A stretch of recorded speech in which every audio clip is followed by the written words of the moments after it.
Welcome, dear viewers, to a journey across the medieval world, a journey of fire, steel, and destiny.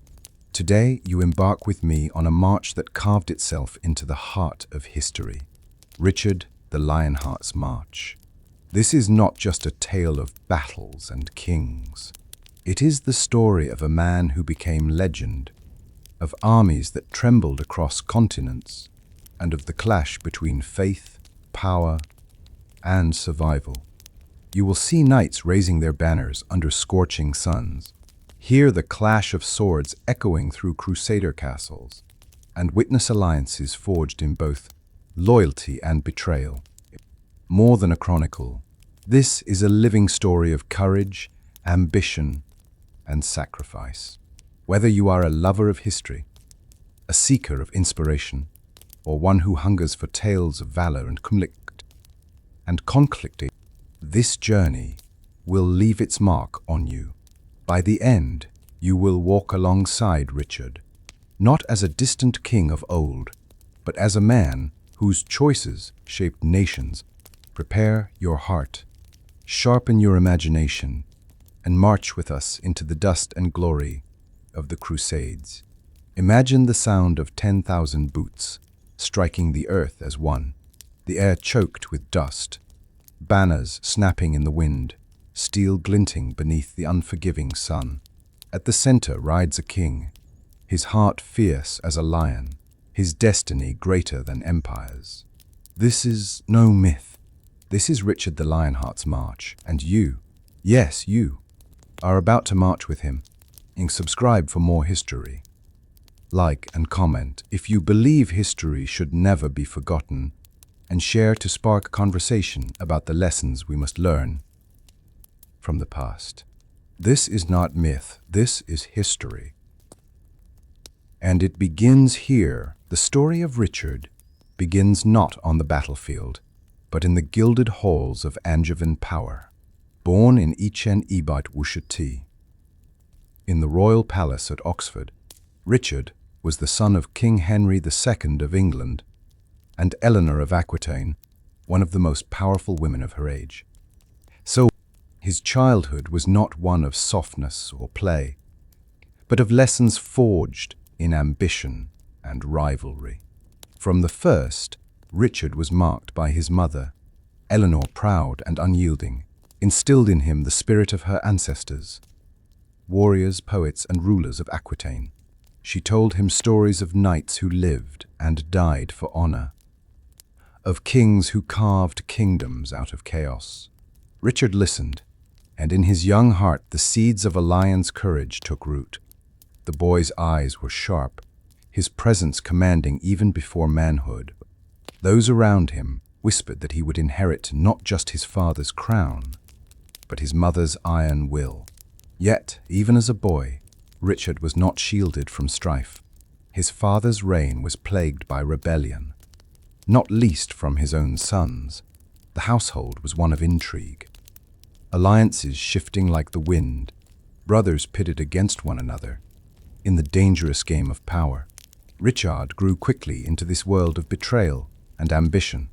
At the age of 12, he was already commanding soldiers in his mother's lands in Aquitaine. The boy who might have been a mere prince was becoming something more. A warrior, tested in fire, before he had even reached manhood. Cactus. The people of Aquitaine saw in him a figure both feared and admired. He was tall for his age, his hair a golden crown upon his head, his temper fierce, and his courage unquestionable. Though still a boy, Richard's voice carried the weight of command. Men followed him not out of duty, but because he carried himself like a born leader. Yet, there was also within him the restlessness of youth. Richard loved poetry and song, as much as he loved the sword. He wrote verses in the long dock, the lyrical tongue of his mother's land, and his words carried the same fire as his blade. The duality of his nature, poet and warrior, prince and rebel, was already forming the legend he would one day become. But the crown was never certain. Richard's older brother, Henry the young king, was heir to their father's throne. The rivalry among the sons of Henry II was a storm that never ceased, and Richard, even as a boy, understood that he must carve his place with steel and resolve. Thus begins the march of destiny, not on the dusty plains of the Holy Land, but in the fiery heart of a boy who was already becoming a lion. The boy becomes a blade, not overnight, but by a steady hammering of trial and oath. In the bright courts of Poitiers and the hard stone of fortified keeps, Richard's youth is stripped away. Eleanor places a mantle on his shoulders, the turbulent duchy of Aquitaine, and the weight of it teaches him how to stand tall. Courtiers watch a prince who smiles rarely and listens closely. Troubadours sing of courtesy, yet Richard measures worth in grit and steel. His brothers circle like hawks. Henry, the young king, charming and adored, wears a crown without a kingdom and longs for dominion. Geoffrey schemes with a fox's patience. John, the youngest, watches everything and says too little. Their father, Henry II, rules like a storm front that never clears, roaring from England to Anjou. The family speaks a language of power, gifts and garrisons, pardons and punishments, promises made in the morning and broken by nightfall. Aquitaine itself is a testing ground. Lords who guard private wars like heirlooms, castles perched on limestone hills, rivers that carry rumors faster than boats. The moment Richard signs his charters, the barons test him. At Tailbourg, banners rise against him. At Saint-Ess, the gates close. In the marchlands of the Poitou, crossbow strings hum like insects in summer heat. Richard answers with swiftness. He scouts at dusk, strikes at dawn, and demands surrender with terms carved into oak tables. Lay down arms and bend the knee, or learn the cost of pride. In the clash of ladders and stones, he becomes the commander he was meant to be. He walks the line shoulder to shoulder with his men, pointing, "There, there." Arrows rake the parapets, ropes bite into palm. The first gate thunders loose, and his voice, deep now, unmistakably a man's, cuts through the Dean like a standard in the wind. When the keep falls, he spares where allegiance can be regained, and punishes when defiance is all that remains. Mercy and terror, in measures exact enough to set the province trembling toward order. At night, the camp turns human again. Richard sits beside the fire with a lute across his knee. The same hands that draw swords now draw melody. His verses in the long dock move like riding under moonlight, quiet, relentless, sure. A soldier weeps for a brother lost. A squire laughs too loudly at a joke. The duke's smile appears for a breath and vanishes. He is more than he was last year. Harder, yes, but also clearer. He knows what he can do. News runs ahead of him. The young king rebels. The realm quakes with divided loyalties. Eleanor herself is ensnared in the storm she helped summon. Richard, who once followed, must now decide what he will be. He chooses the road that keeps faith with the land that made him. Hold Aquitaine, hold the line, hold himself to the fire until the impurities burn away. When dawn lifts over the Charente, a new sobriquet whispers along the walls. Cœur de Lion, not yet the legend, but the shape of it, stepping out of the morning mist, with sword drawn and standard high. The Angevin Empire was a vast and restless beast, its claws stretching from the green hills of Ireland to the mountains of the Pyrenees.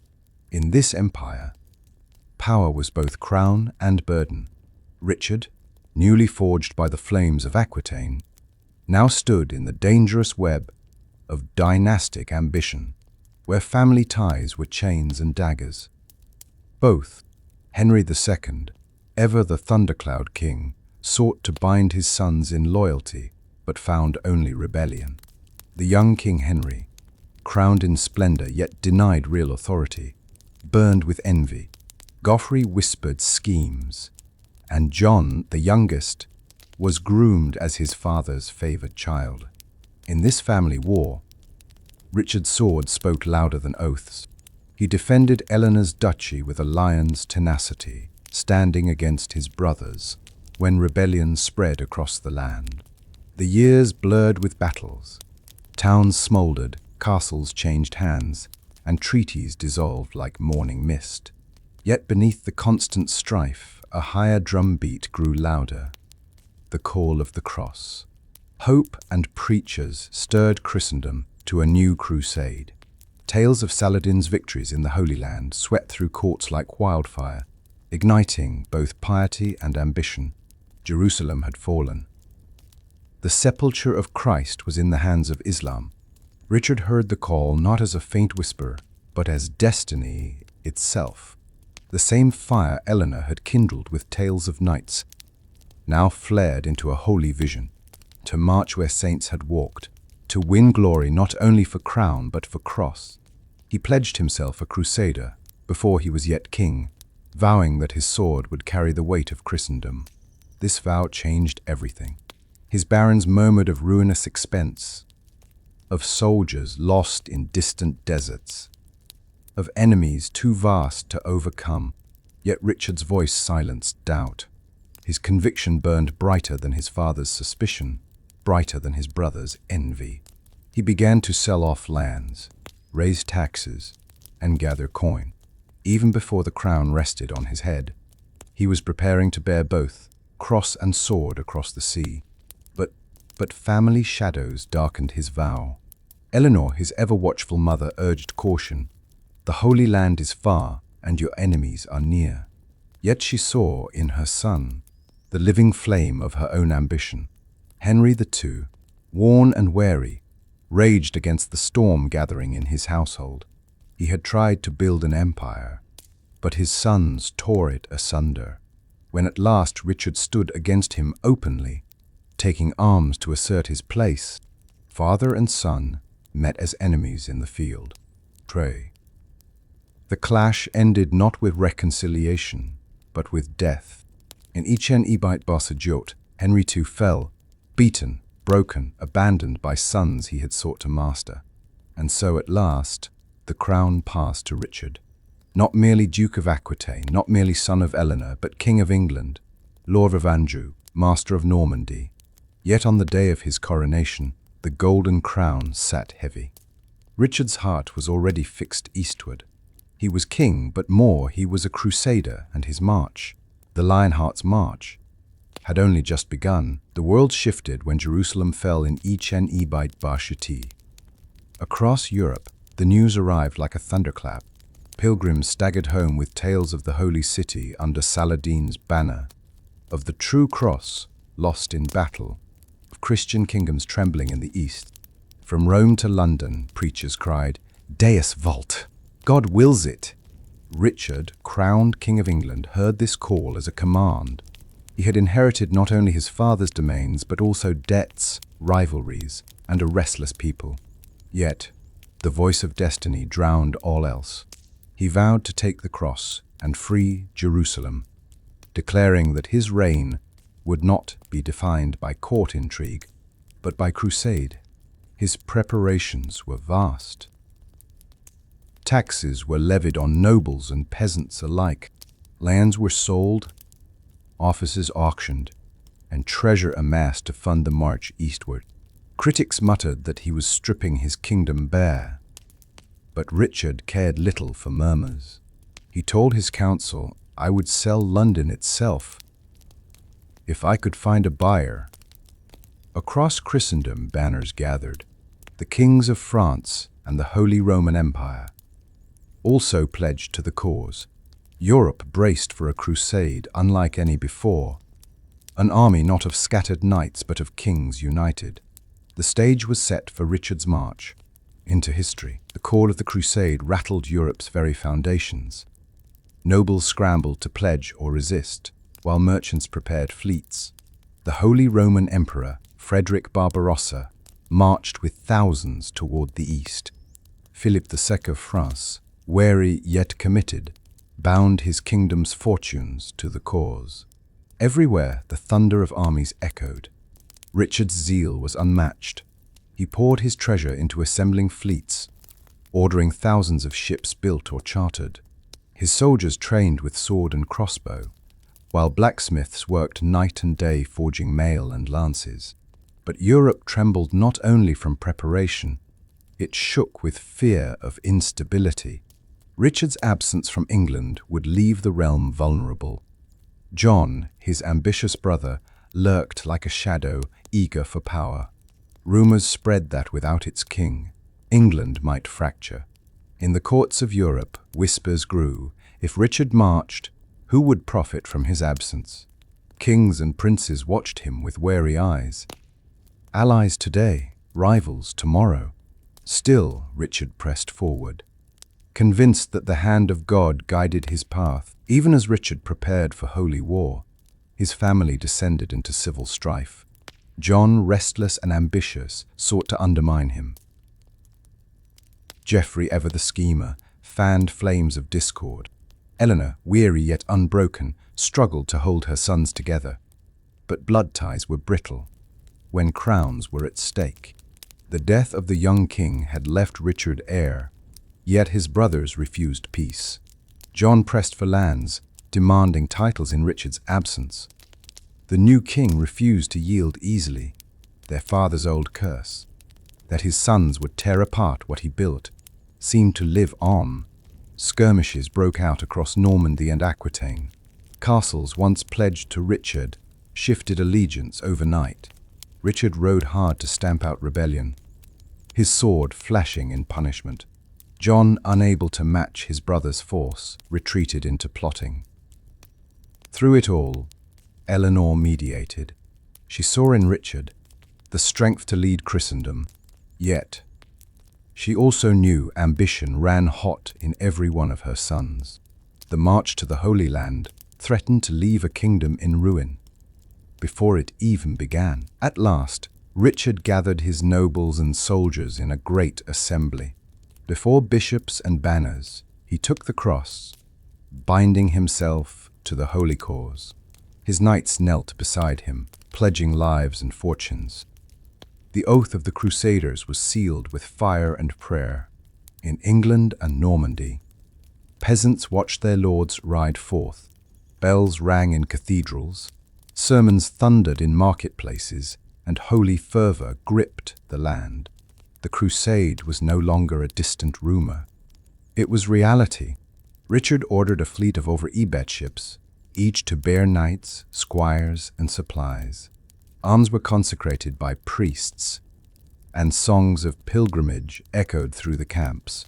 From the youngest page to the mightiest baron, each felt they were part of something greater than themselves. Europe itself seemed to breathe with anticipation. The march to the east had begun. The summer sun shone upon harbors, bristling with masts. Richard's fleet, gleaming with new timber and iron, was the greatest England had ever seen. Over 100 ships lined the coast, crews bustling to load supplies. Knights in shining mail boarded, their shields painted with lions. Horses stamped and whinnied, uneasy at the scent of salt. The sea would carry them east, toward battles unknown. Richard himself strode the docks, checking preparations. He commanded order with a glance, ensuring every vessel was seaworthy. His voice carried above the din. "We sail not for wealth, but for Christ." Cheers erupted, banners whipped in the wind, and the army's spirit soared. Yet danger lurked on the waves.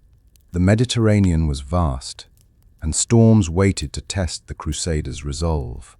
Still, Richard showed no fear. His march had left the land.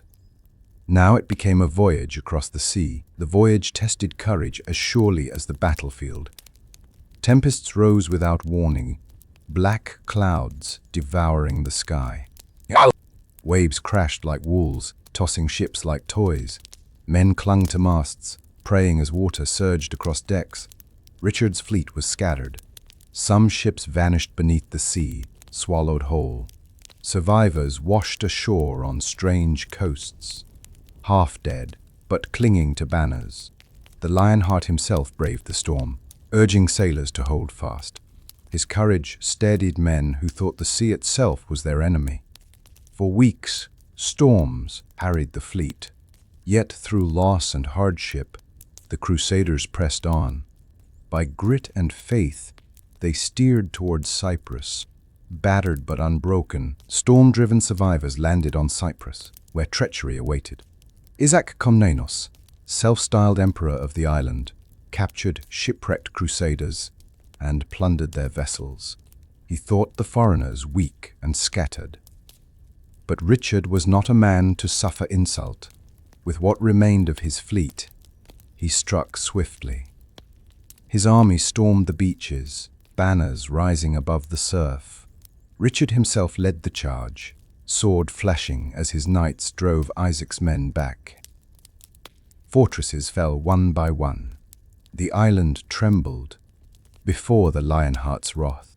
Isaac Komnenos, arrogant yet unprepared, was captured in chains of silver, Richard mocking him by refusing gold, the metal of kings. Cyprus was secured, its ports a vital base for the crusade.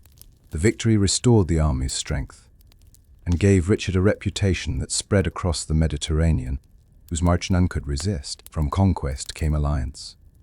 After Richard's victory on Cyprus, fate brought him a queen. Berengaria of Navarre, daughter of King Sancho VI, had traveled across Europe under Eleanor of Aquitaine's protection, destined to become Richard's bride. The meeting took place on the golden shores of Cyprus, where triumph turned into celebration. Berengaria was unlike the ambitious courtiers and battle-hardened nobles Richard knew. She carried herself with quiet dignity, her dark eyes filled with calm resolve. Richard, a man of war, found in her a companion suited for both throne and march. Their marriage was more than affection. It was politics, binding Navarre's loyalty to Richard's crown, strengthening his hand, while he pursued holy war in the east. On May Shu'ar Ichen Ibai Josri in the city of Limassol, beneath banners marked with the cross, Richard and Berengaria were wed. Priests raised their voices in blessing, knights lifted their swords in salute, and the people cheered. The ceremony was solemn rather than lavish, a testament to Richard's focus. His wealth and heart were already pledged to Jerusalem. Though history would remember Richard more as crusader than husband, this day revealed a rare glimpse of his humanity. Beneath the armor, the lion found companionship, and Berengaria, crowned Queen of England on foreign soil, marched beside him into legend. When Richard's fleet left Cyprus, its sails carried not only supplies and soldiers, but also the fire of victory. Their next destination was the battered city of Acre, a Crusader stronghold besieged for nearly 2 years. The armies of Christendom had surrounded its walls, but Saladin's forces outside the city kept the Crusaders trapped in a deadly stalemate.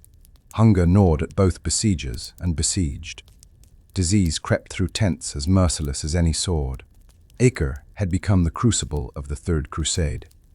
Richard's arrival in June Itzend Ibait Josri transformed despair into hope. His ships unloaded men, siege engines, and supplies that dwarfed what the weary Crusaders already possessed. His presence alone, the Lionheart stepping onto the shore, gleaming in mail and crowned with a crimson surcoat, electrified the camp. Trumpets sounded, banners of England snapped in the wind, and murmurs spread. The king who fears nothing has come. Without delay, Richard reorganized the effort. Siege towers were rebuilt, catapults repaired, and trenches cleared. His command was methodical yet fierce. He inspected lines personally, his golden hair visible from the ramparts of Acre, defying defenders to strike. Saladin's men attacked relentlessly from outside, but Richard met them with counter-strikes, leading cavalry in sudden charges that broke their lines. His courage steadied allies who had long wavered. Day by day, the noose around Acre tightened. Stones hurled from mangonels shattered its walls. Arrows rained upon its towers. Sappers tunneled beneath foundations, while soldiers sang hymns to keep courage alive. Inside the city, garrisons weakened. Supplies dwindled, sickness spread. The defenders knew the end approached. On July Shurar, Acre surrendered.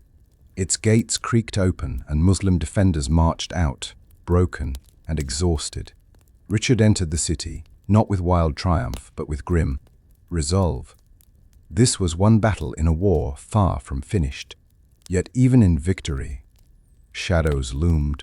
Disputes arose between Crusader leaders. Richard and Philip of France clashed over spoils and prestige. Unity frayed, even as the cross banner was raised above Acre's walls.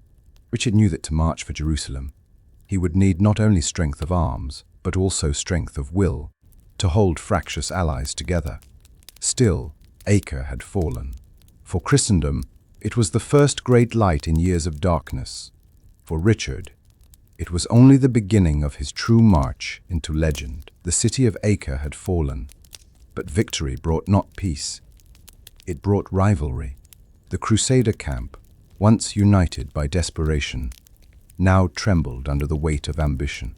Richard of England and Philip of France had stood together at the city's walls, yet their alliance cracked in the aftermath. Who would claim the glory? Who would lead the march to Jerusalem? Richard wasted no time in answering. Upon Acre's highest tower, he commanded his men to raise the banner of England. 3 golden lions against a field of red. The standard rippled in the sea wind, visible for miles. It was more than cloth. It was a declaration: the Lionheart leads this crusade. Trumpets blared as soldiers cheered, their faith in their king renewed. Philip watched with narrowed eyes. Though he too had bled for Acre, Richard's boldness overshadowed him. Their rivalry was no mere quarrel of pride. It was a clash of kingdoms, of egos as vast as the crusade itself. Inside Acre, Richard reorganized defenses and distributed supplies. His command was decisive, his energy unbroken. He rode the streets, speaking to soldiers, promising them not plunder but eternal glory. In every corner of the camp, his presence rekindled hope, but shadows remained. Acre's surrender terms included prisoners, thousands of Muslim soldiers now under Crusader guard. Richard pressed for swift decisions, ransom, exchange, or execution. Debates grew heated.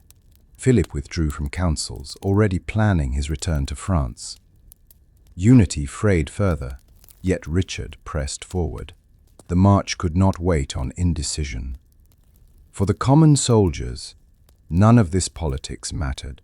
What they saw was the banner, red against the blue sky, and the king who carried himself as if ordained to victory. For them, Richard's standard was a promise that their suffering had meaning, that their journey had purpose. Thus, at Acre, the Lionheart's legend deepened. Where others saw a king, his men began to see a symbol, the embodiment of Christendom's hope. And as the banner of England snapped in the wind, even Saladin's scouts beyond the hills could not mistake the message. The Lionheart had come, and his march would not be denied. The fall of Acre did not end the struggle. It sharpened it. Beyond the city's walls, Saladin's banners still rippled across the hills. His armies, though beaten back, remained strong, their morale unbroken. To the Muslim world, Saladin was the sword of faith. To Richard's Crusaders, he was the shadow that refused to fade. Richard understood that the true battle was not for Acre, but for the soul of the crusade. His enemies were not only Saladin's armies, but also hunger, disease, and division within his own camp. Philip of France, his rival and uneasy ally, had left the crusade, retreating home in bitterness. The burden of command now fell upon the Lionheart alone. From Acre, Richard marched his men south along the coast. The sea glimmered to their right, the desert wind to their left, while Saladin's horsemen harried them day and night. Arrows hissed from the dunes, riders wheeled in sudden raids, yet the Crusaders held tight formations. Richard ordered shields interlocked, cavalry ready at a word, and archers to answer arrow with arrow. The army moved like a living wall, battered but unbroken. The clash of cymbals was as fierce as the clash of swords. The red banner of England with its 3 lions faced the green crescent of Islam. Songs of prayer rose from Crusader ranks, while the call to prayer echoed from Saladin's lines. Both sides fought not only with steel but with conviction, each believing God's hand guided them. Richard's courage burned brightest in these moments. He rode the line in gleaming mail, his voice carrying above the chaos. When soldiers faltered, he steadied them. When Saladin's cavalry surged, he countercharged with ferocity. His men began to whisper that their king did not simply lead them. He shielded them, a lion at the heart of the formation. Saladin, watching from horseback, recognized the danger. He had faced many kings, but none like this. Richard was relentless, his marches precise, his spirit unyielding. The desert itself seemed to bend before his will. The 2 leaders, though separated by armies, began to sense one another. Rivals destined for collision. The lion and the crescent locked in a war larger than both. The march along the coast drew inexorably toward battle. For weeks, Saladin's horsemen shadowed Richard's column, striking with arrows, vanishing into the desert, returning with sudden fury. The Crusaders marched as though inside a storm, every day a test of endurance. Yet, the storm had to break. Both leaders knew it. The lion and the crescent would meet in open battle. That moment came at Arsuf, September 10th, 1024. The morning sun glared across the coastal plain, where the Crusader army advanced in ordered ranks, infantry in the center, cavalry on the flanks, knights in glittering mail, their shields marked with crosses and lions. Behind them thundered the drums of determination. Before them shimmered Saladin's army, swift horse archers, heavy cavalry, and banners of green and gold unfurling like a sea in the wind. The battle began with arrows, clouds of them, darkening the sky. The Crusaders' shields locked together, a wall of iron against the storm. Horses screamed as shafts struck, men staggered but held. Richard rode the line, calm yet fierce, reminding his men, "Hold until I give the word." His discipline was iron. He knew patience was the key. For hours the Muslims pressed, circling, darting, loosing arrows in deadly rhythm.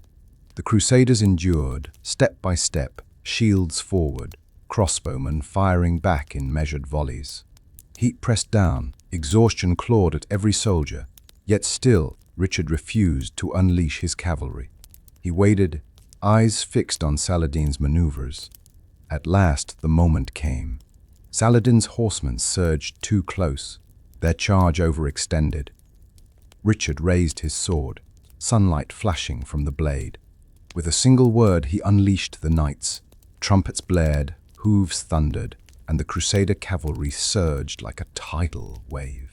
Spears lowered, armor gleamed, and the very earth trembled as they struck. The clash was thunder itself, iron against iron, man against man. Crusader lances shattered through Saladin's front ranks. Horses crashed, banners toppled, cries filled the air. Richard himself led the charge, his crimson surcoat billowing as he cut through enemy lines, his sword flashing like a lion's claws. Saladin's men wavered, stunned by the ferocity of the counter-strike. Yet, Saladin was no ordinary foe. Calm amid chaos, he regrouped his forces, rallying his warriors with voice and gesture. The field swayed back and forth in deadly rhythm. For every ground gained, more arrows rained. For every knight who broke through, another fell. Still the Crusaders pressed, hearts burning with the Lionheart's courage. By evening, Arsuf was decided. Saladin's army withdrew, battered but not broken, while Richard's stood victorious upon the field. The lion had roared, and all Christendom echoed with the sound. Yet even in victory, Richard knew Saladin remained a king worthy of his steel, a rival who would test him again. The clash of kings had only begun. The roar of Arsuf still echoed across the coast. But even in triumph, Richard knew the war was far from over. Saladin had been struck hard, yet not destroyed. Like a shadow cast by the desert sun, he lingered, retreating, regrouping, never fading. Richard marched southward with his army, the sea on one flank, the wilderness on the other. Villages emptied before him, wells poisoned, fields burned. Saladin's men harried the march as before, now with greater cunning. Every night, Crusaders fought not only fatigue but sudden raids, arrows loosed in the dark, whispers of horsemen on the wind. The Lionheart's discipline remained iron. He ordered the army to march in squares, shields on the outside, supplies guarded at the center. Every step was a battle against hunger, thirst, and weariness. Yet Richard's presence, tall in the saddle, voice ringing above the din, kept despair at bay. Despair. He reminded his men that every hardship was a step toward Jerusalem. Saladin, meanwhile, rode among his troops with calm authority. His soldiers revered him not only as a general, but as a symbol of faith itself. He knew Richard's strength was unmatched in open battle. Thus, he fought with patience, turning the land into a weapon. He ordered wells destroyed, ambushes set, crops burned. His goal was not to defeat the Crusaders in a single clash, but to bleed them slowly until they could march no more. Still, the two kings recognized each other's greatness. Saladin admired Richard's courage and discipline. Richard respected Saladin's wisdom and restraint. Scouts reported that the Sultan often watched the Crusader camp from afar, silent, thoughtful. He did not underestimate his foe. The men of both armies began to weave tales that these two kings were not mere enemies, but reflections of one another, the lion and the crescent circling endlessly, neither yielding, neither breaking. Thus, after Arsuf, the war entered a new phase. No longer thunderous charges and desperate walls, but a slow contest of endurance, of patience, of will. Richard pressed onward, shadowed always by Saladin, a rival whose presence was as constant as the desert itself. The shadow of Saladin hung over every march, every campfire, every whispered prayer. The Crusaders had won a battle, but the war had only deepened. Acre had fallen. Yet the burden of its surrender still weighed heavily. Thousands of Muslim defenders, prisoners of war, were held within the Crusader camp. Men, women, and children who had resisted to the last. Negotiations for their release dragged on. Saladin offered ransom and exchange, but the process stalled in endless delays. Richard grew restless. Every day he fed and guarded thousands of captives while his army languished, waiting.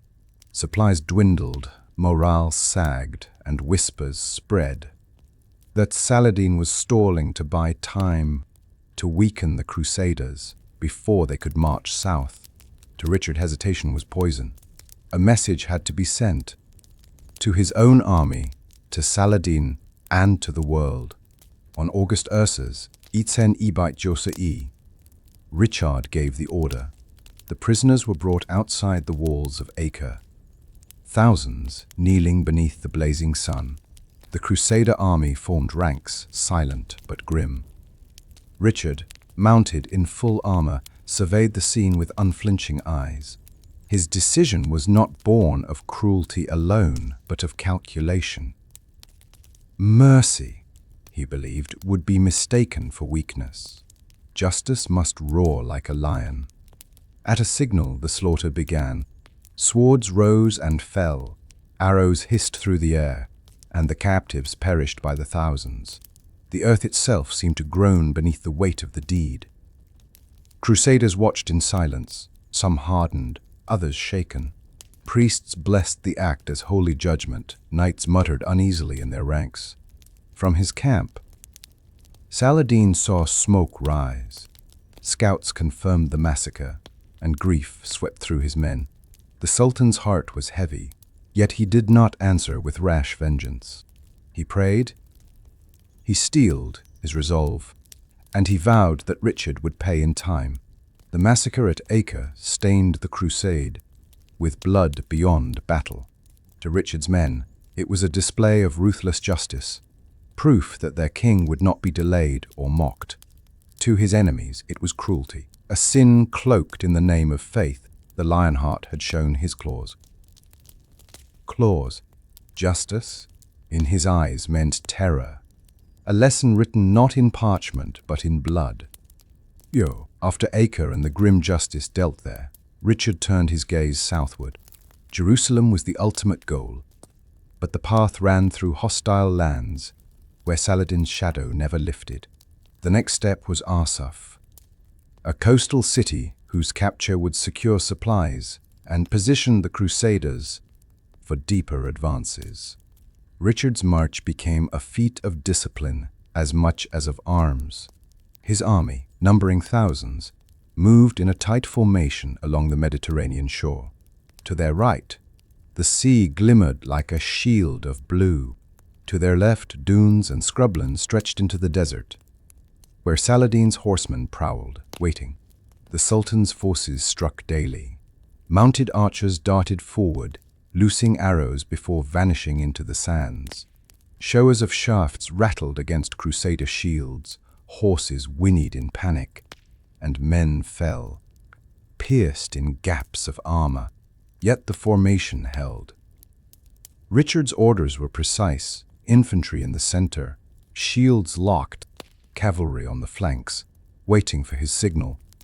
Archers answering arrow with arrow, the march advanced like a fortress that walked. Richard rode constantly up and down the line, his crimson surcoat marked with lions blazing in the sun. His voice carried calm authority. Steady. Hold. The lion does not strike until the moment is right. His presence steadied hearts, turning fear into iron resolve. Saladin pressed harder, testing the Crusaders' endurance. The desert heat drained men. Water ran short, and the dead were buried in shallow graves along the road. Yet still the march continued, day after day, unwavering. At Arsuf's approach, the harassment turned into battle. Saladin's cavalry surged in waves, surrounding the column, arrows darkening the sky. Men cried out for release, begging Richard to unleash the knights. He waited, patient, unshaken. Only when Saladin's forces pressed too close, their lines overextended, did Richard raise his sword. Trumpets blared. The Crusader cavalry thundered forward, a tide of steel and fury. Spears leveled, banners snapping, the knights crashed into Saladin's riders with devastating force. Dust rose in great clouds as battle erupted on the plain. The march to Arsuf was not only survival, it was Richard's masterpiece of discipline, a lesson to friend and foe alike, that the Lionheart was more than a warrior. He was a commander who knew the power of patience, timing, and resolve. On September 5th, Ichen Ibai Joseri, the tension of weeks finally exploded into open war. The Crusader army had marched with discipline along the coast, resisting daily harassment. At Arsuf, Saladin unleashed his full might, determined to break the Lionheart before he could move further south. The morning sun burned mercilessly as the Crusaders advanced in their square formation. The sea shimmered on their right. The desert stretched endless to their left. Ahead, dust rose in thick clouds as Saladin's cavalry thundered forward. Thousands of horse archers and heavy riders, banners of green and gold, streaming in the wind. The sky darkened with arrows. Shafts rained down in unending waves, thudding into shields, piercing armor, striking men and horses alike. The Crusaders staggered but did not break. Richard's commands rang above the chaos. Steady! Hold the line! His knights chafed, desperate to charge, but he restrained them with an iron will. Timing was everything.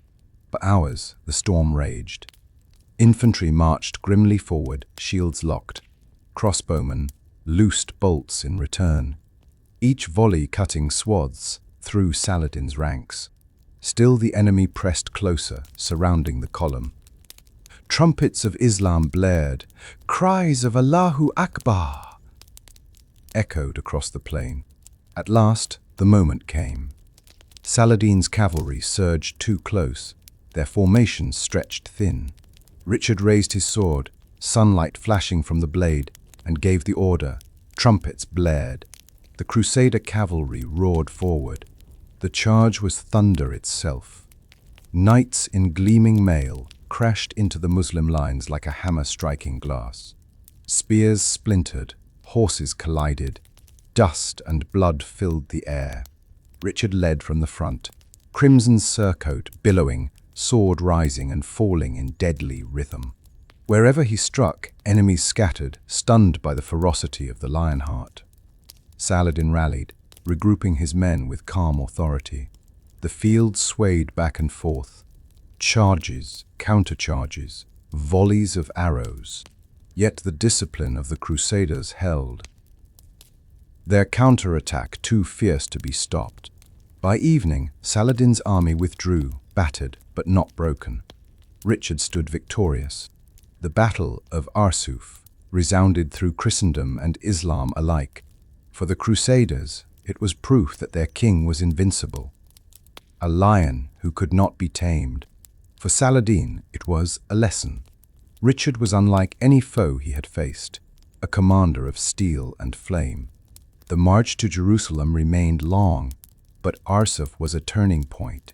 The Lionheart had shown the world that, even against the greatest sultan of the age, he would not only endure, he would triumph. The field of Arsuf was silent. After the thunder of battle, smoke drifted across the plain where horses lay fallen beside their riders. The cries of the wounded, piercing the dusk. The Crusaders had triumphed, but their victory was bought with blood. Richard rode among the survivors, his crimson surcoat stained, his sword nicked from countless blows. Soldiers raised their voices in cheers as he passed, calling him invincible. The Lionheart who had broken Saladin's charge. Yet even in their triumph, exhaustion weighed heavy. Men wept openly for comrades lost. Priests walked among the ranks, offering last rites. The honor of Arsuf belonged not only to victory, but to endurance.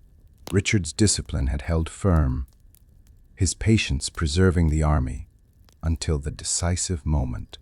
Chroniclers would later marvel at his restraint, how he withstood hours of knot, arrow fire before unleashing his cavalry at precisely the right time. To his knights, it was proof that their king was not just a warrior, but a commander who mastered both fury and control. Saladin, too, honored the day. Though his forces had withdrawn, he praised Richard's courage, recognizing in him a rival, equal in valor. Messengers carried word across the Muslim world. The Lionheart was no reckless barbarian, but a general to be feared and respected. That night, campfires glowed across the coast. The Crusaders tended their wounds, sharpened their weapons, and whispered tales of their king's fearlessness. Troubadours composed verses of Arsuf, their songs weaving blood and glory into legend. Yet shadows remained. Supplies were thin, disease crept through the tents, and Jerusalem was still far ahead. Richard himself sat apart, silent in thought. He knew victory at Arsuf was but one step in a longer march. The battle had given his men hope, but it had also bound him in expectation, to lead them to Jerusalem, to deliver the holy city itself. The burden of honor weighed heavy. For every life lost, Richard swore he would carry the cause forward. In blood he had won Arsuf. In honor, he vowed not to let it be in vain. After Arsuf, Richard pushed south along the coast, his eyes fixed on Jerusalem. The road led to Jaffa, a vital port city. To hold Jaffa was to hold the gateway to the holy city, and Saladin knew it. The Sultan struck first. In late July Ichenibat Jot Shara, Saladin's forces swept upon Jaffa like a desert storm. The walls buckled under siege engines, and flames licked across rooftops as defenders fought desperately. Crusaders within the city sent frantic pleas for aid. For 3 days, Jaffa blazed, its churches desecrated, its streets filled with cries of battle. Richard, though resting miles away, wasted no time. Gathering a small force, he boarded ships and sailed directly into the inferno. His arrival was nothing short of miraculous. Clad in armor, standing on the prow of his vessel with his crimson banner streaming, Richard leapt ashore into chaos. Trumpets blared as his men poured into the burning streets, their king at the forefront. The Lionheart fought like a man possessed. With only a fraction of his full army, he carved through Saladin's troops, his sword flashing in the firelight. Chroniclers wrote that he seemed untouchable, his presence alone rallying the defenders. Citizens cheered from windows as the tide turned. The enemy, stunned by his audacity, faltered. By evening, the Crusaders had reclaimed the city. Smoke still curled from smoldering homes, and bodies lay in heaps. But Jaffa was saved. Saladin, unwilling to risk further losses, withdrew his forces, leaving the port once more in Richard's hands. But the price was high. Half the city lay in ruins, its people grieving. Yet the victory electrified Christendom. Against impossible odds, Richard had snatched triumph from fire. His courage became legend, his roar echoing above the flames. But Richard knew the truth. Jaffa had nearly been lost, and Jerusalem still lay beyond the horizon. The march was far from over. The smoke of Jaffa still clung to the air. When Richard and Saladin shifted from swords to words, both leaders had seen enough to know that victory would not come easily. The Lionheart had proven indomitable in battle, the Sultan unyielding in strategy. Neither could crush the other outright, and so the war turned toward negotiation. Messengers rode between camps under white banners. At first, terms were blunt. Richard demanded Jerusalem restored to Christian rule. Saladin refused, vowing never to surrender the holy city. Yet as days turned into weeks, the tone softened. Respect had taken root between the two kings.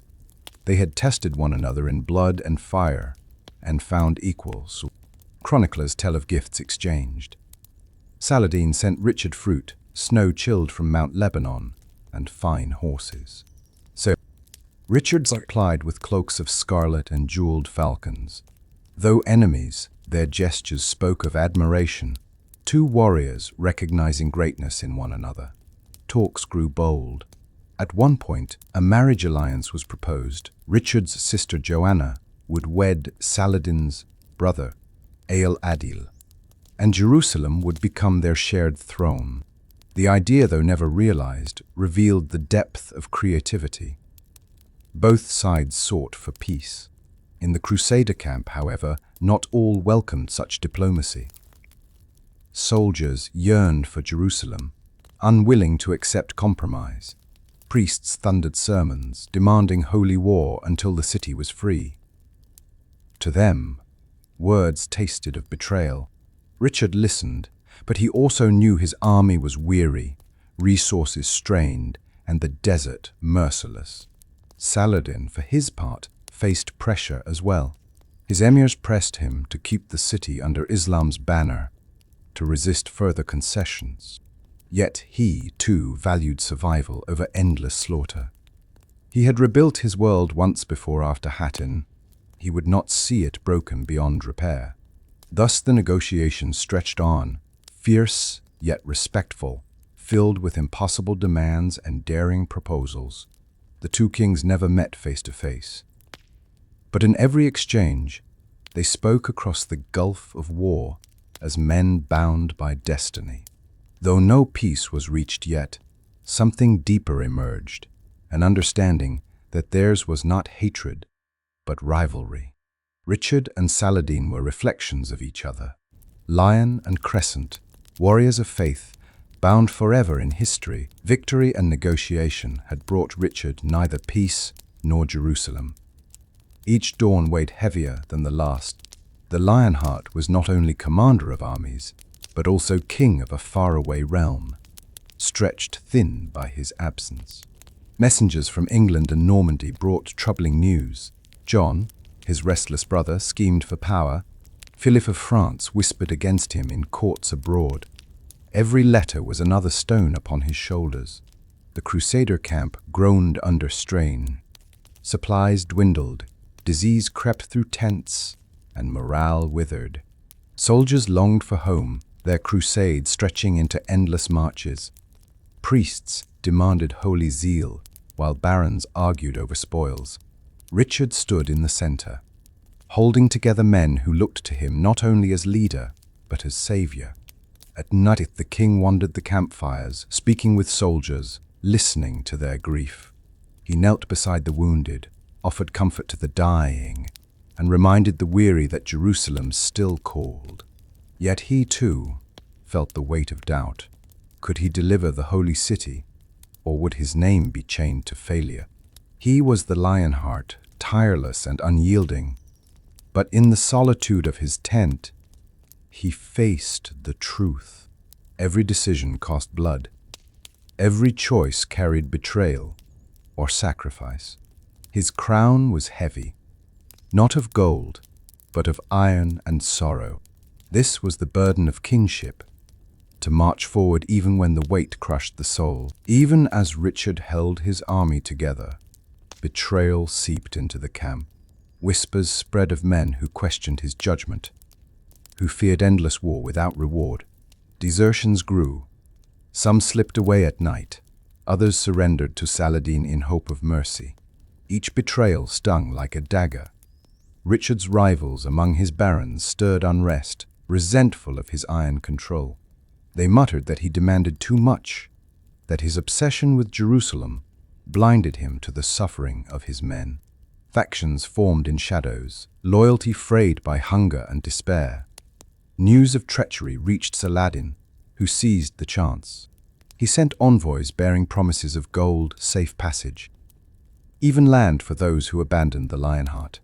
A few knights wavered. Others spat upon the offers. The Sultan's strategy was as much political as martial: weaken the lion by dividing his pride. Richard acted swiftly. Betrayers were dragged before him, accused of cowardice, and punished with iron justice. Some were banished, others hanged, their deaths a grim warning. In councils he roared against dissent, his voice cutting sharper than any sword. We march for Christ, not for comfort. Any man who forgets that will find no place in this army. Yet his heart bled in silence. He knew he could not command loyalty by fear alone. So he redoubled his presence among the men, sharing their rations, enduring their hardships. He fought to rekindle faith, but the shadow of betrayal lingered.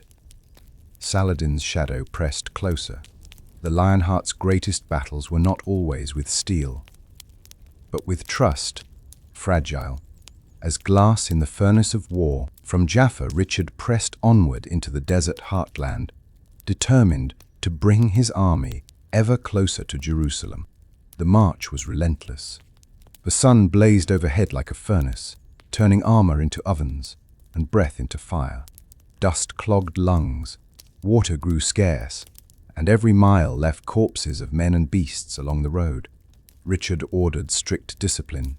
The army marched in blocks, shields turned outward, supply wagons at the center. Scouts ranged ahead while cavalry guarded the flanks.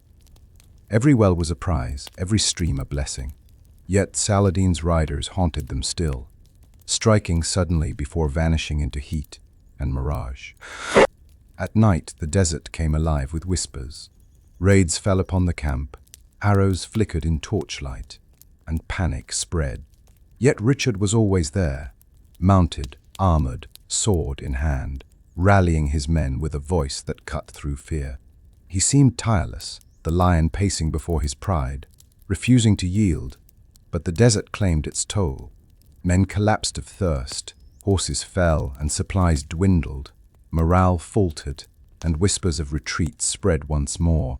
Richard gathered his captains, speaking with iron will. "If the Lord has set fire in our path, then we shall walk through the flames. Jerusalem is worth the desert." The march continued, step after agonizing step. Every soldier who endured felt the weight of sacrifice. They did not merely follow a king. They followed a man who bore every hardship with them, who never asked of his men what he would not endure himself. The desert march was not victory, but survival. And survival itself was honor. The desert was not a battlefield of great charges, but of shadows and sudden death. Saladin unleashed wave after wave of raiding horsemen, testing the Lionheart's discipline with relentless skirmishes. Arrows hissed like locusts, striking from dunes, vanishing into mirages. The Crusaders marched with shields raised, each step a battle of endurance. Richard turned harassment into opportunity. He sent light cavalry in sudden bursts, trapping raiders in ambushes. Crossbowmen were placed strategically, their bolts finding targets with deadly precision. More than once, Saladin's horsemen expected chaos, only to meet Richard's cold order. The fighting was endless, draining without decisive clash, but Richard refused to falter. He reminded his men that every skirmish survived was a step closer to Jerusalem. His presence, riding tirelessly along the lines, transformed despair into defiance. The desert belonged to Saladin's raiders, yet Richard proved that even the sand could not consume his march. Patience was Richard's strength, but the desert tested even lions. When word reached him that Muslim forces had struck a supply train, slaughtering its guards, the king's fury erupted. He would not allow his men to bleed unseen. Richard gathered a cavalry force and struck deep into the dunes. The raid was sudden, fierce, knights charging in blazing sunlight, catching Saladin's raiders off guard. His sword rose and fell like fire. Chroniclers wrote that he fought like a lion cornered, unyielding, unstoppable. When the dust cleared, the raiders lay broken, their banners trampled. Richard stood amid the wreckage, his surcoat torn, his face dark with wrath. To friend and foe alike, the message was clear: betrayal and ambush would not go unanswered. The Lionheart's rage was more than fury, it was warning. He was not merely a king to endure raids, he was a king who struck back with claws bared. The desert's fury was followed by winter's chill. Rains turned roads into rivers of mud, soaking tents and rusting armor. Food grew scarce, horses weakened, men shivered by dwindling fires. The crusade, once filled with fire, now sagged under endless hardship. Richard did not retreat. He walked among his men, soaked as they were, sharing bread, sleeping in damp tents. He forbade himself luxuries, enduring as soldier and king alike. His resilience steadied the army, but even lions cannot banish hunger. Sickness spread.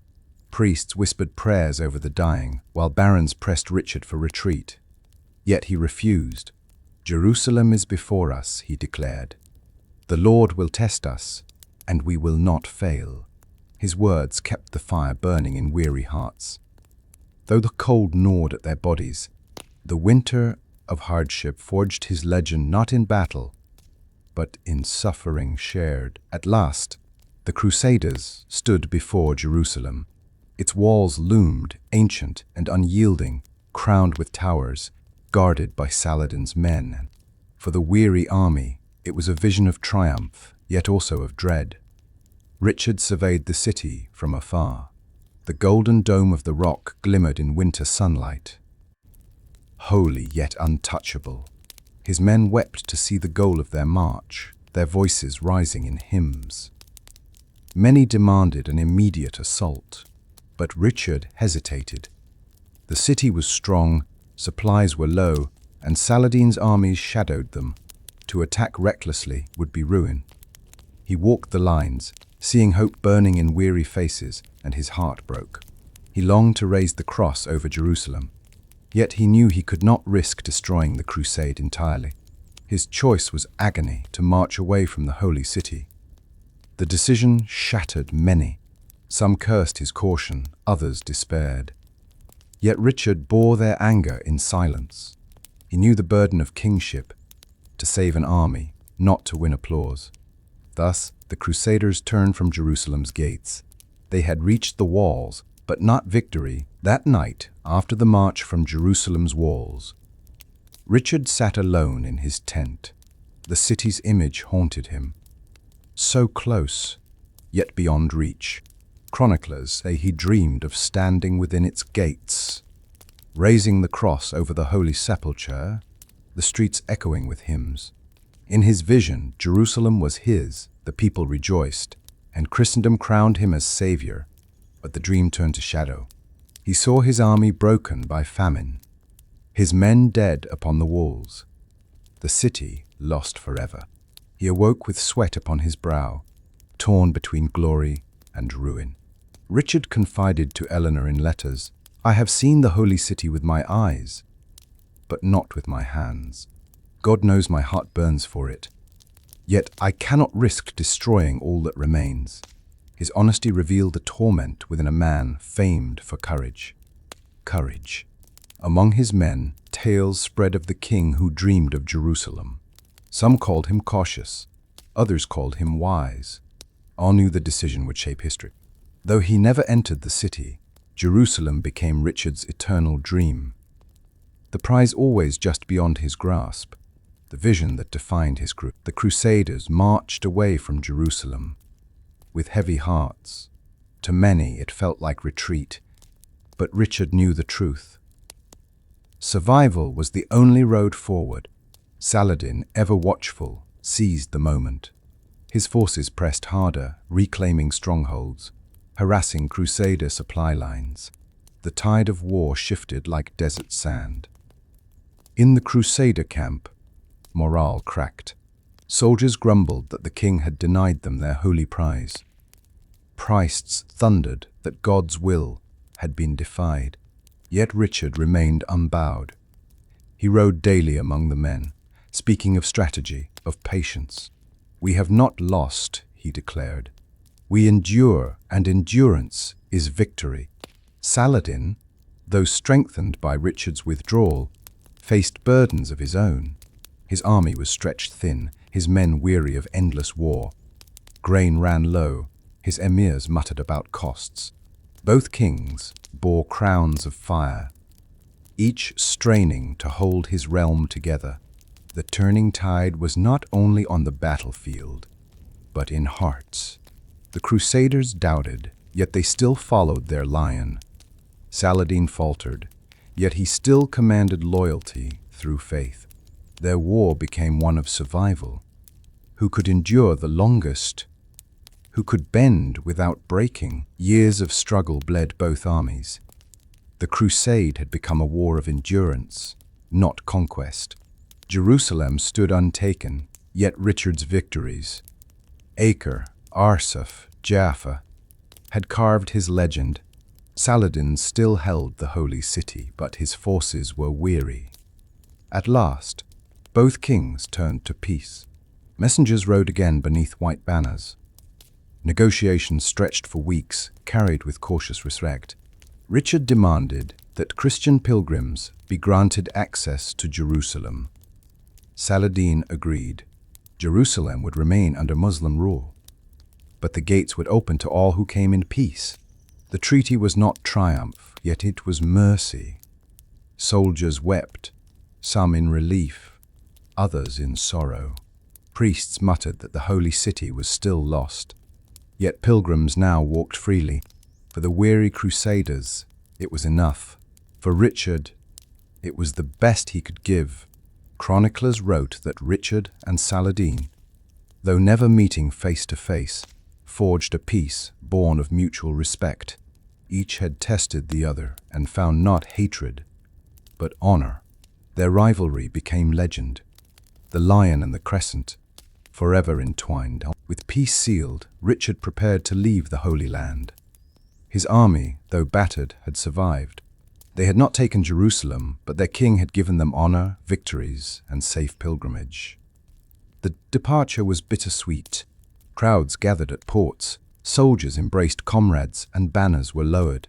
Richard stood tall upon the shore, gazing one last time toward Jerusalem's horizon. His heart burned with longing, yet he knew his duty lay elsewhere. In England, where his brother John schemed, and Philip of France plotted, Saladin too prepared for the future.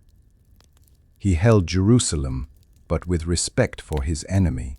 Chroniclers say he told his men, "Richard is a king like no other.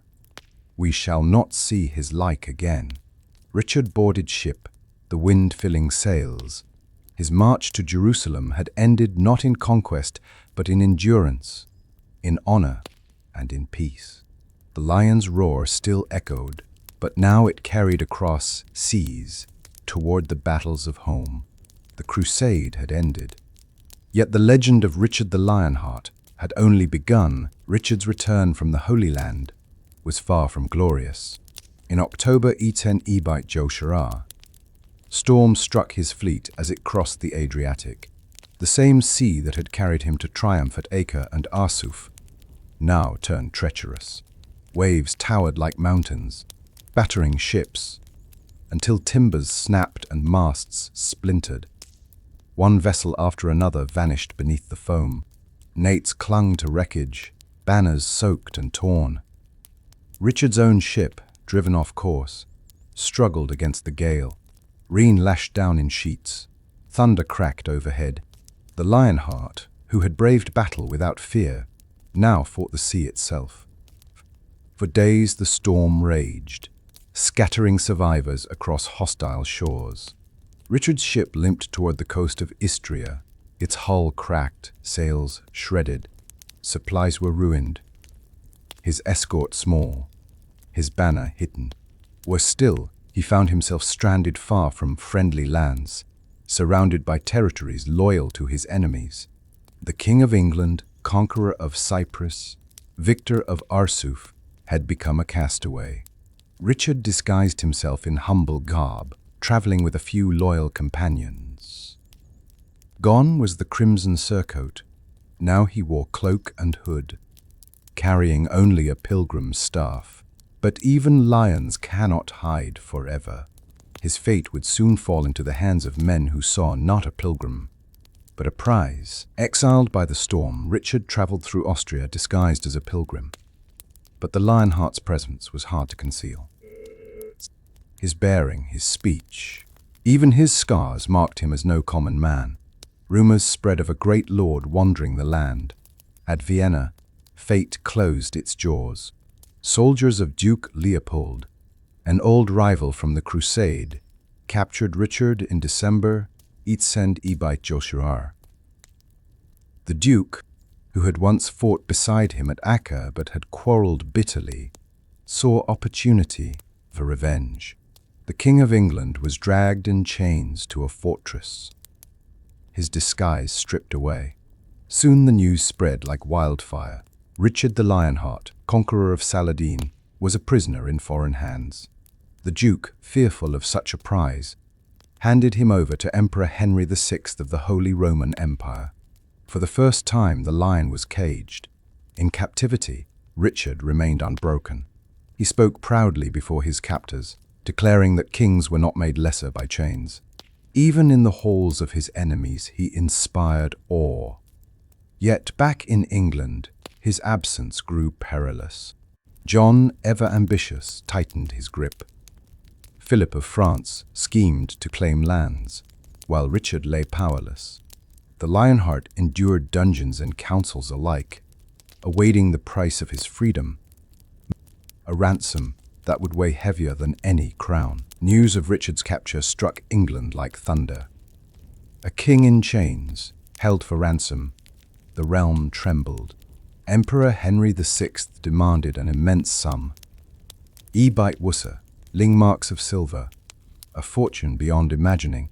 For most, it seemed impossible. But England rose.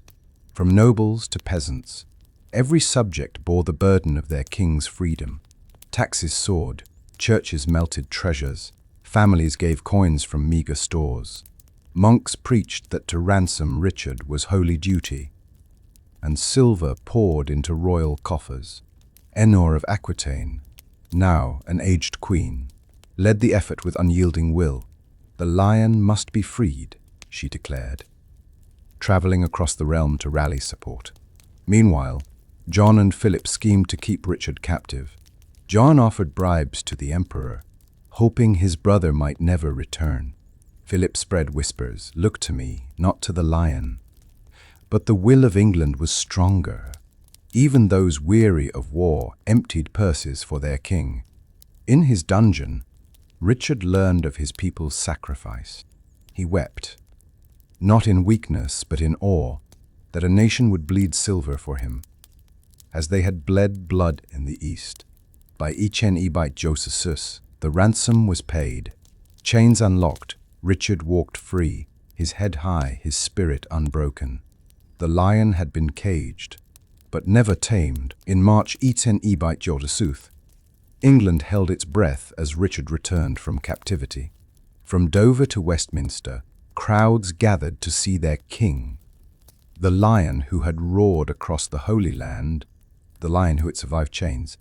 Yet shadows remained. John, who had schemed during Richard's absence, came trembling to his brother's court.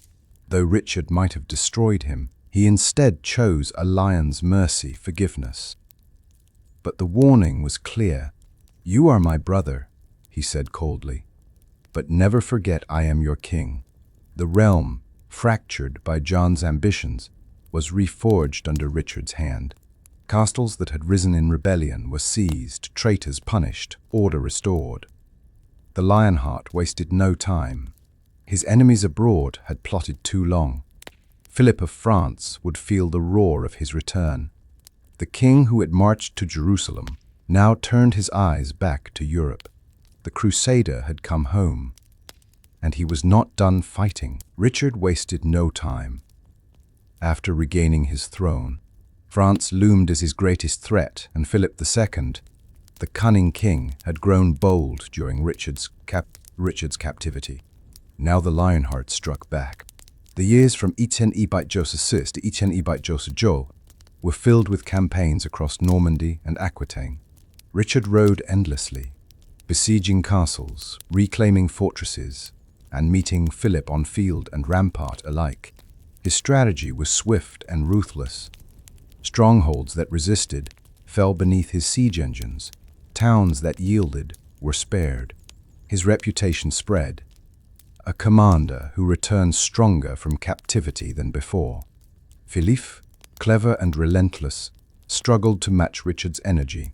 Time and again, French forces faltered before the Lionheart's discipline and ferocity.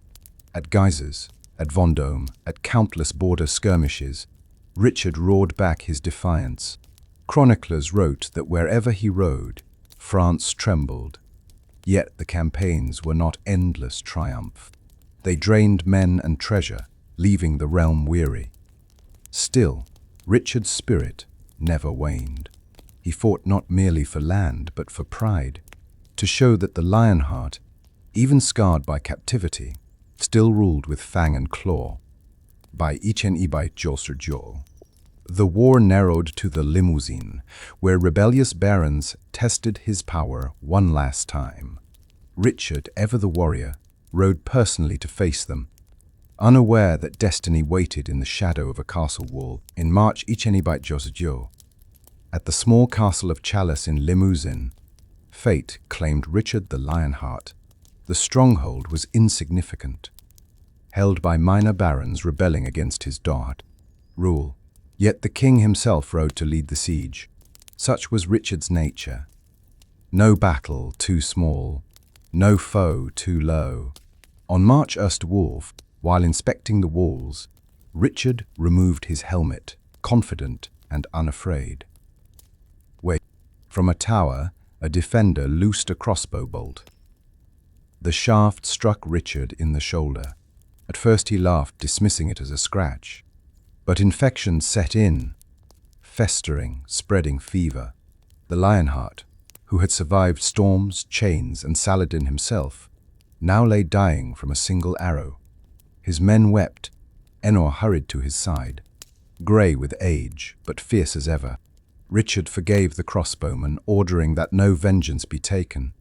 He did but his duty, the king murmured. On April 2,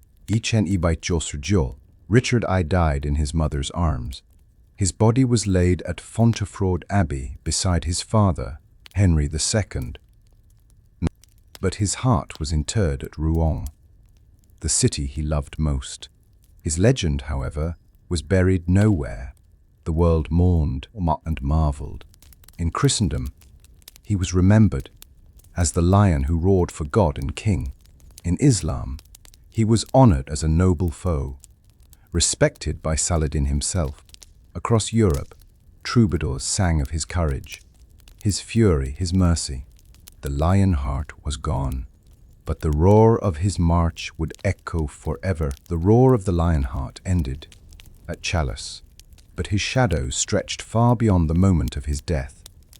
In Uwarf, on April D, Richard I, King of England, Duke of Normandy, Count of Anjou, and Scourge of Saladin, breathed his last. His body was buried at Fontevraud Abbey beside his father, Henry II. His heart, the very symbol of his courage, was carried to Rouen, where it rests to this day. But death did not silence him. Across Christendom, troubadours sang of his deeds. They told of Cyprus taken, of Acre stormed, of Arsuf won against impossible odds. They praised his valor, his leadership, his patience in battle, and his fury when wronged. His crusade had not reclaimed Jerusalem. Yet his name became the measure of kingship itself. Richard Cœur de Lion, the Lionheart. In the Muslim world, he was remembered not as a mere enemy, but as a noble adversary. Saladin himself, long before his own death, spoke with respect of the English king who matched him in courage and honor. Thus the two leaders, though foes, were bound forever in legend. The lion and the crescent, equals in glory. England, however, felt his loss keenly. With Richard's death, the crown passed to John, whose reign would plunge the realm into turmoil. The dream of a Crusader king gave way to harsher realities. Yet the people still spoke of the Lionheart with pride, a king who had carried their banner across seas and deserts, whose roar had shaken empires. Richard's legacy is not measured only in land gained or lost, but in the image he left, a king who lived as warrior, poet, and commander, who bore the burden of kingship with fire in his heart. His story is carved not just in stone effigies, but in the memory of nations. 8 centuries later, his name still echoes in halls of history, in songs of valor, in stories told by firelight. Richard the Lionheart is gone, but the march of his legend has never ended. History is not always victory, nor is it always loss. Richard did not reclaim Jerusalem, yet his name endures as one of the greatest kings of Christendom. His valor inspired allies, his justice terrified foes, and his presence commanded respect, even from those sworn against him. He showed us that greatness lies not only in conquest, but in courage, in endurance, in carrying the burden of kingship when the weight is almost too great to bear. Thank you for marching with me on this journey, through fire and faith, through betrayal and honor. May Richard's roar remind us all that even when fate denies, triumph, the heart that dares, the Lionheart, can never be silenced